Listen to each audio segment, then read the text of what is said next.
Greetings and bienvenue, Midnight Crew. Thank you for returning to this broadcast. And welcome to new viewers joining us for the first time. If you like a video, then feel free to subscribe. So, has anyone ever heard or experienced a strange or outright creepy situation while using public transport? So what happened to you to prompt this thread? Your story, please. Nothing special, really.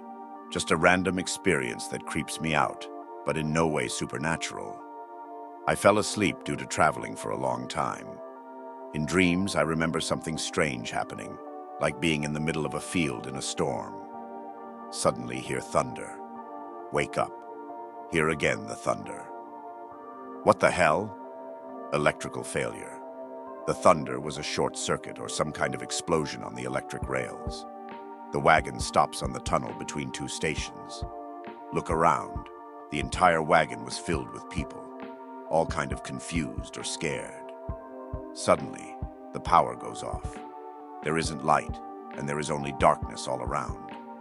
Some people turn on their cell phones to communicate with people on the exterior, sending text messages or making calls.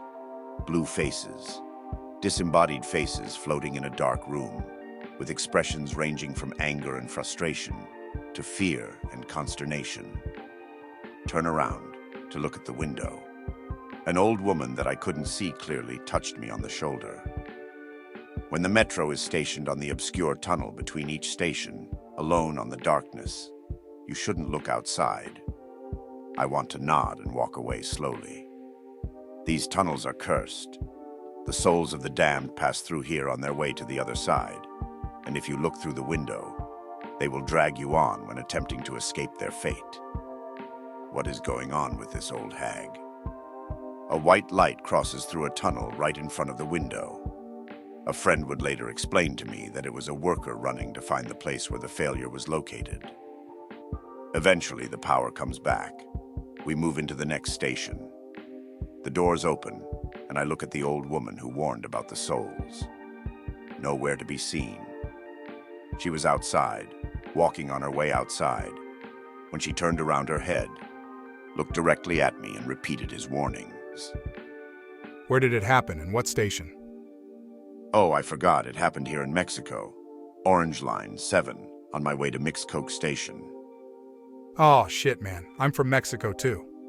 The metro is really spooky at night, especially those kind of forgotten lines like the orange and the yellow ones. I remember being terribly afraid of traveling in metro as a kid because I always saw creepy things in the dark tunnels outside the windows. I'll bite. Be me. 2011.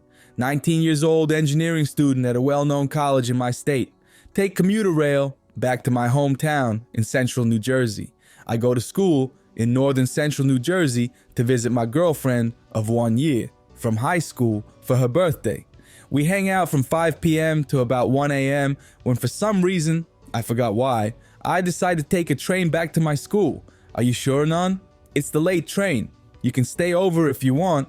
No, I need to get back. Work to do and a group meeting tomorrow. So I take the 1:43 a.m. train back to NYC.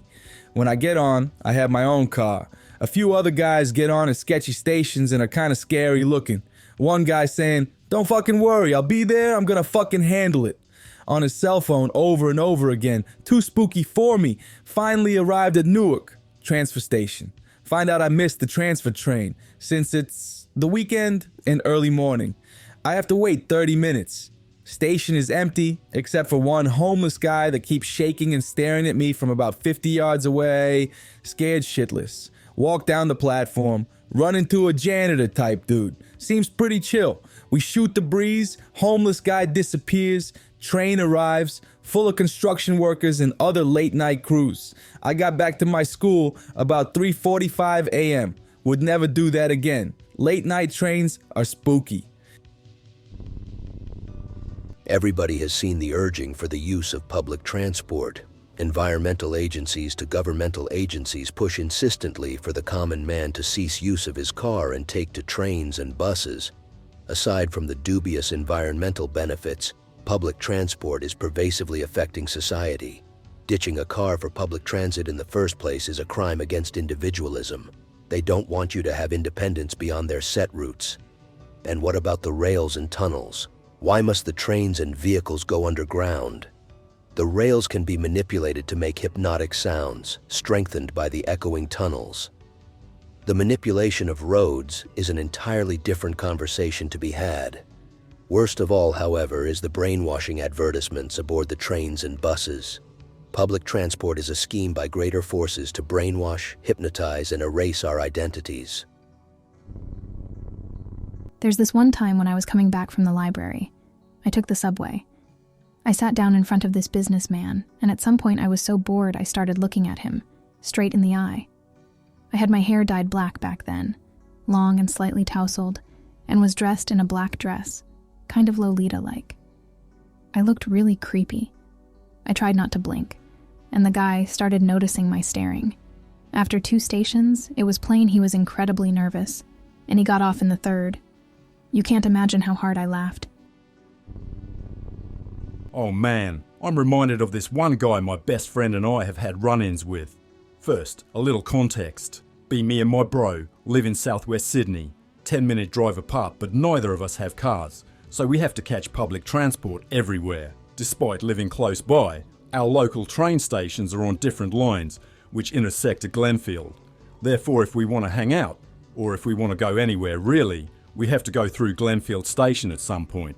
Glenfield is a medium-sized station, not tiny, quiet, and practically unused like the ones where we live, and not big enough to have regular policing or security like Central or a station like that. On top of that, it's right near Liverpool, which is an absolute dump for crime, and not far from Campbelltown, which is Bogan territory, and Bogans aren't as based as you'd hope. They're just really angry, aggressive rednecks who like to isolate themselves from any social pressure to do the right thing. Basically, you get a lot of goons at Glenfield who think they can do whatever they want. Now, be me, roughly a month ago, sitting at Glenfield waiting for the train into the city because I have a dinner to attend. Pick related, it's Glenfield, minding my own business, listening to music while slouching around. The station's pretty empty. PA system starts going off, repeatedly announcing that criminal and antisocial activity will not be tolerated. Police are patrolling trains across the network. Shit like that over and over again get a little pissed and assume it's pointed at me, since it wouldn't be the first time station staff had pulled something like that on me. The first time they spammed the CCTV cameras are always in use one, while my ex and I were kissing once.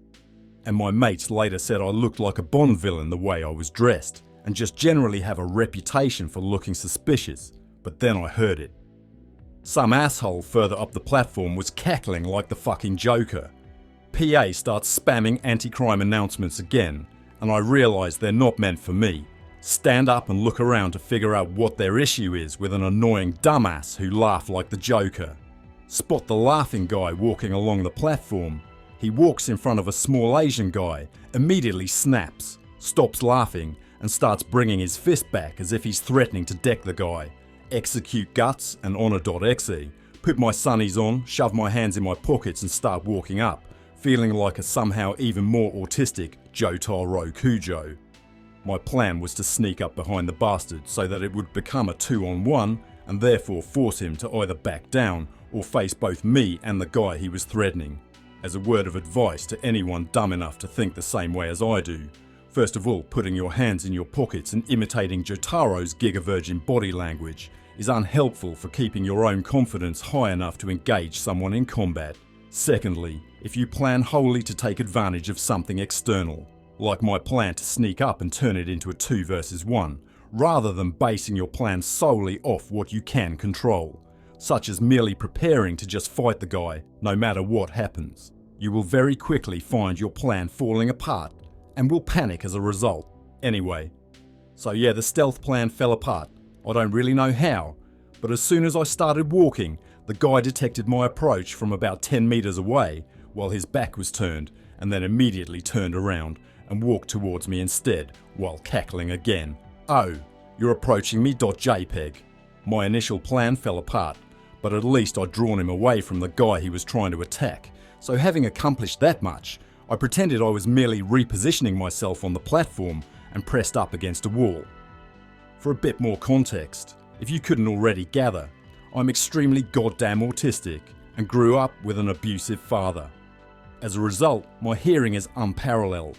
I can hear people's footsteps and pinpoint their locations, even with loud background noise. Have utmost faith in this skill due to how much I had to rely on it in the past. Nothing gets past my radar physically, although socially is a completely different story.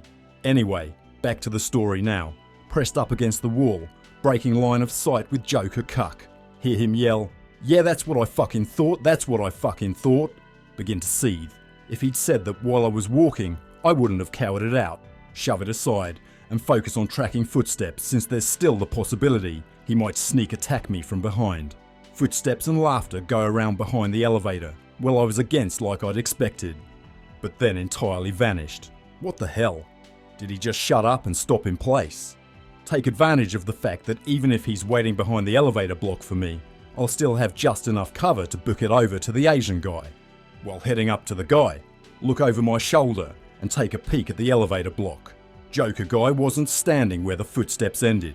He was nowhere to be seen. The elevator hadn't come up or down, so he hadn't snuck aboard it and made a hasty escape in the face of my obviously overwhelming masculinity. So where the hell did he go? I talked to Asian lad. He says the guy disappeared too. Spend the train ride discussing Sonic Rush's soundtrack with the Asian guy while wondering what that guy's deal was. A week or so later, bring it up with my best friend. He had a similar experience with the same guy. Noted that he and his cackling would just up and vanish along with the guy himself. Pretty bewildered. Makes sense why station security wussed out by spamming the PA. Won't chicken out next time. Sydney. Paranormal, being within Campbelltown or West Syd borderline. I love when stories come from my country because I can say, for a fact, that's not a bunyip, mate, that was a crackhead. There's usually a service compartment behind the elevators that workers use to stuff their shit in. He didn't disappear, he lives in there permanently probably, and the secchies aren't paid a bar enough to sort it out. Most likely he constantly screws about with the place and the police are sick of it and can't be bothered. Considering I'm out and about in a bad neighbourhood constantly, if I were to apply the same spoopy logic you have to everything, I'd be thinking that bogan areas have leprechauns, vanishing and reappearing people, and that there is a minefield making people rage quit or commit violent acts. Meth is a hell of a drug. There is an urban legend that talks about a little girl who appears at night, wandering in the lonely tunnels. Occasionally, people will notice her and think of her as a regular child, although it is a bit weird that she is alone. Some people will not mind and go on their own way, but some others will ask her why she is alone at the station that late at night. The answer ranges from waiting for her parents to pick her up to being completely lost on her way home. Then, usually, she asks for a favor. Sometimes she asks people to play with her. In those cases, she throws the doll she is carrying into the rails, and as people turn and watch at the doll, they notice the doll is not there, but there is a human head. When they turn around to look at the child again, and she is gone. In some other cases, she asks the adults to tie up her shoes, as she can't do it. When people kneel down to do as asked, she raises her skirt and reveals nothing at all. No shoes, no feet, no legs. When people stand up again, the little girl is gone. There are countless cases of children dying on the metro, and one of the most commented on their day was a marriage who had a big argument. It finished with the husband slapping the woman and telling her he was dumping her. Then the desperate, outraged woman took revenge by throwing her children into the rails right there. Love conspiracy theories, even though a majority of them can be debunked. The only one which I've found which is absolutely compelling and seems to have the utmost support behind it is the public transportation theory for California. Essentially, California has been a huge car state, with some of the first massive highways being built there, one of the largest car purchasing state in the US. LA in particular is like a vital organ to the success of the American automotive industry. During the 1950s, a push was made, however, to improve public transportation. Bus companies sprout up. Talks and planning are made into a rail system. Streetcars are being bought en masse. Car companies begin to freak out. GM, in particular, they get together and begin to buy out the streetcar and bus companies and shut them all down, just gutting everything and trashing it.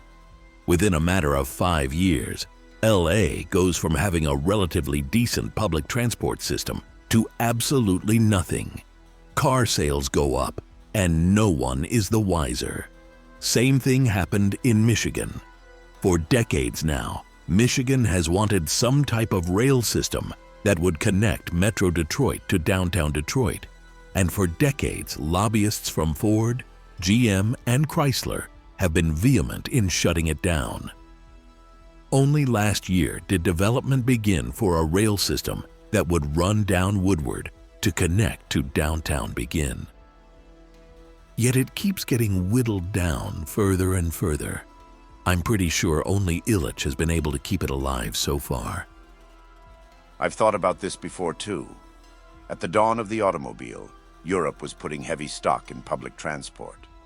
But America, with all our money in the early 1900s, saw no need for it, and the car companies happily put a car in every driveway it could.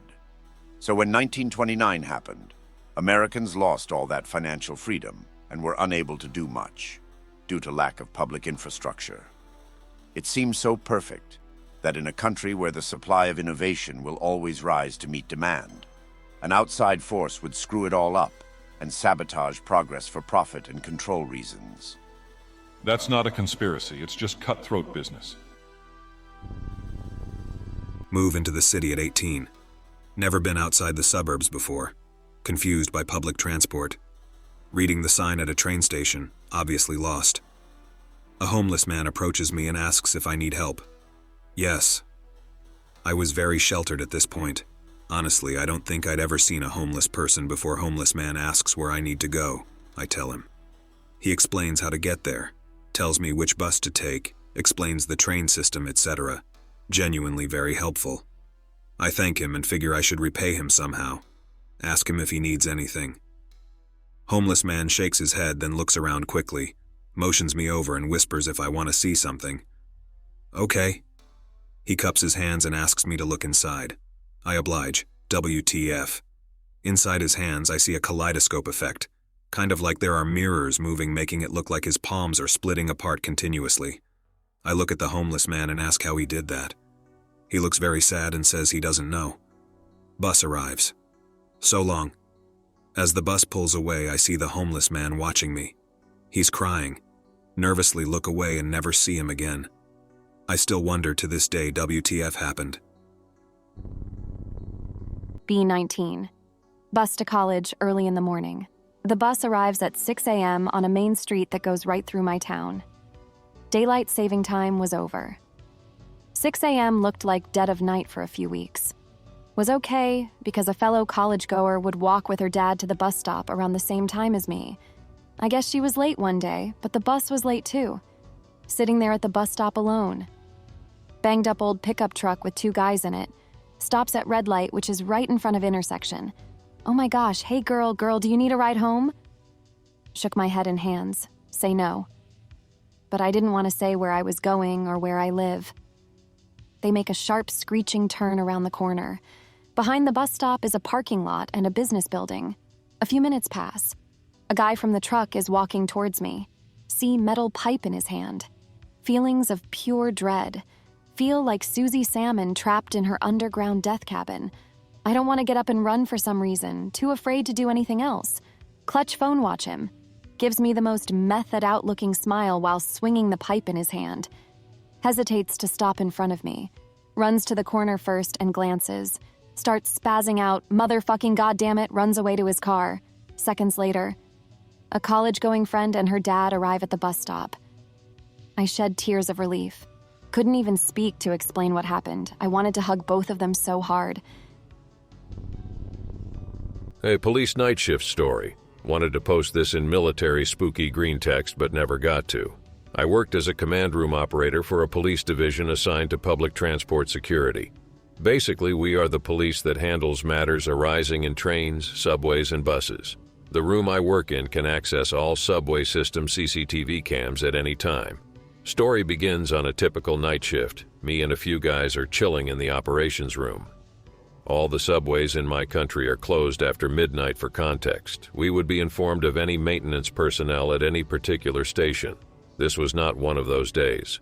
Whenever a high clearance door at a subway is triggered, opened by force, strong force on it, we would get an alarm on our computers, so around 3 a.m., we received an alarm for a door for one of the maintenance rooms connecting the underground tracks to some engineering area. We brought up the CCTV camera facing this door and threw it up on the big screen at the front of the room. What we saw was pretty morbid, so this heavy security door was ajar. A little bit more context. These doors work with heavy-duty magnetic security systems, and even if you had the clearance card to disable the magnets, there is a strong pressure difference between the tunnel and the engineering room where you probably have to use a lot of strength to get the door open and keep it open. This door was ajar on the screen, and while we were phoning up a maintenance crew to check, these black figures moved very clearly from the tunnel into the room, like it was a well-lit area, and it was just a bunch of shadows moving through the door. We reported this incident to superiors but never heard any updates on it. Just said it was a faulty door, but that footage is there. PIC related how lit the area was. We checked all the angles on various cameras. I am a young lad who about 10 months ago started his dream job working at the local railway station. I have always dreamt of working for the railways, and so having to do night shifts was a worthy price to pay. After a few weeks, I had to start my first night shift. I wasn't expecting anything paranormal at all. At Ipswich railway station, there are upstairs offices used by day by driver managers and other office staff, and by night, empty and rather eerie. I was asked by my supervisor, the only other member of platform staff around, to clean the upstairs staff loos as is customary for a station cleaner such as myself. I walked up the first set of rather steep stairs and along the corridor to the first door. Now up to this door it's fine.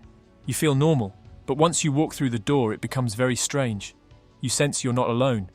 Anyhow, I had a job to do, so I cleaned the ladies, which is the very first door on the left. It feels okay here, but it's still eerie, and the large number of mirrors doesn't help. I then need to go round a corner along the next section of corridor, then through another door, up a second flight of stairs, and through a third and final door to yet another section of corridor. At the end of this corridor, again on the left, is the gents' staff toilets. From the second door up to here is almost unbearably spooky. The feeling of being watched intensifies along the corridor, and at the foot of the second flight of stairs is the worst. However, as I said, I had a job to do and I got on with it.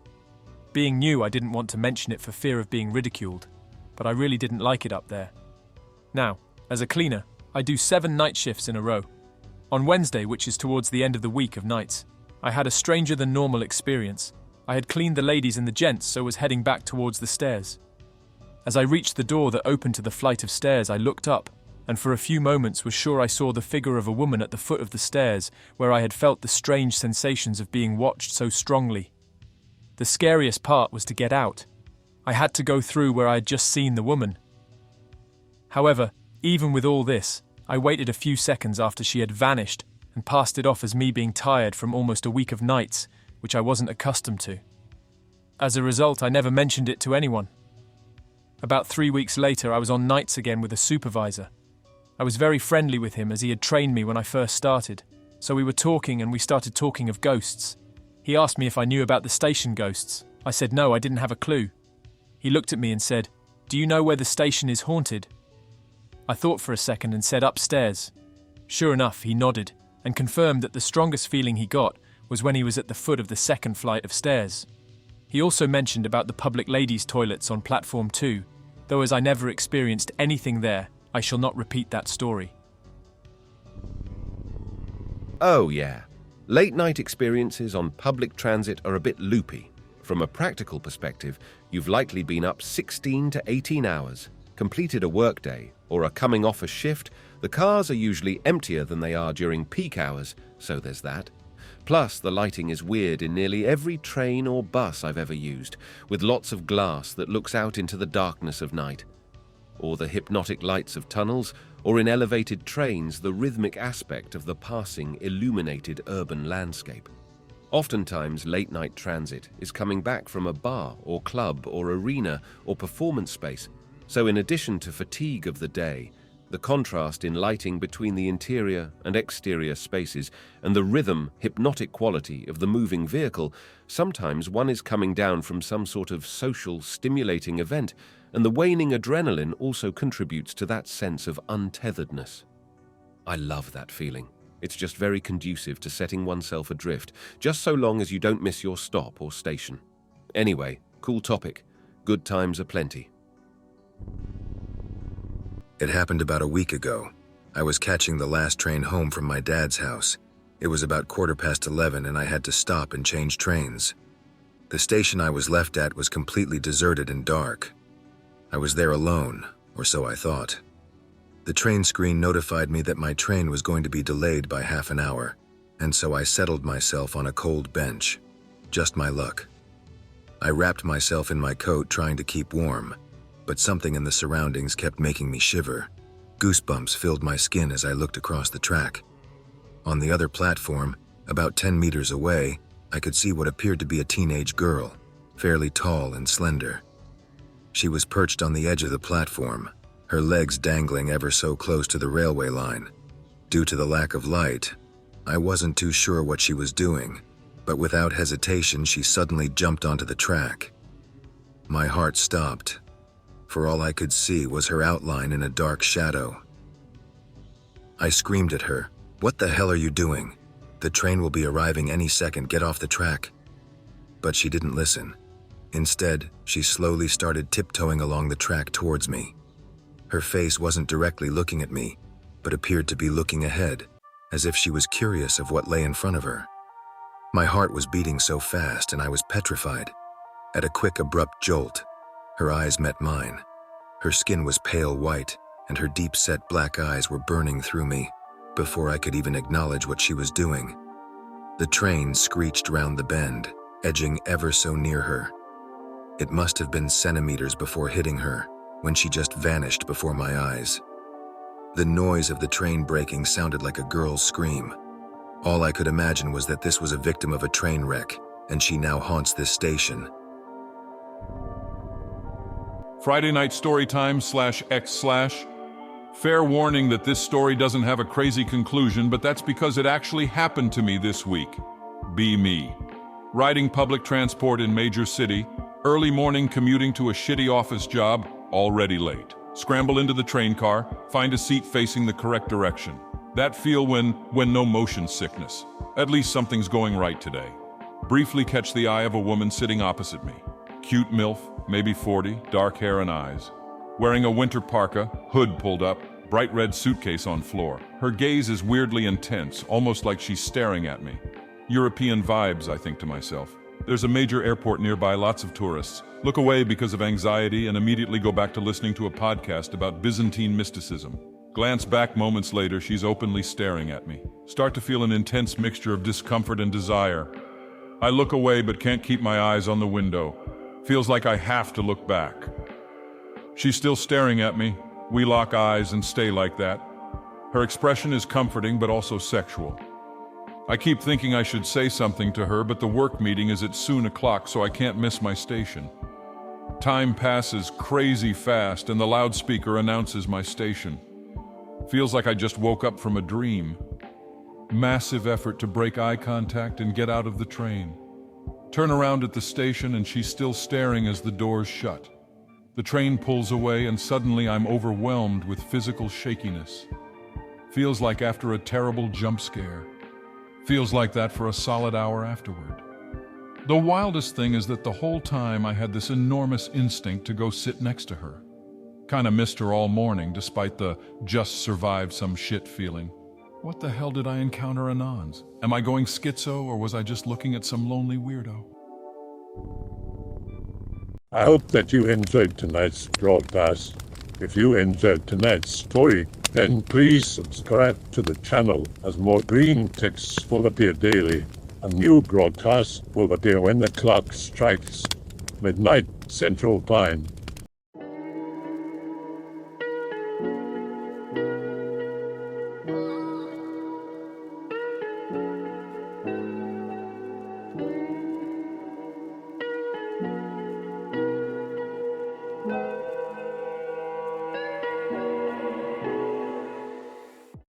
Remember to check the Odyssey and Rumble pages for separate archives of previous broadcasts.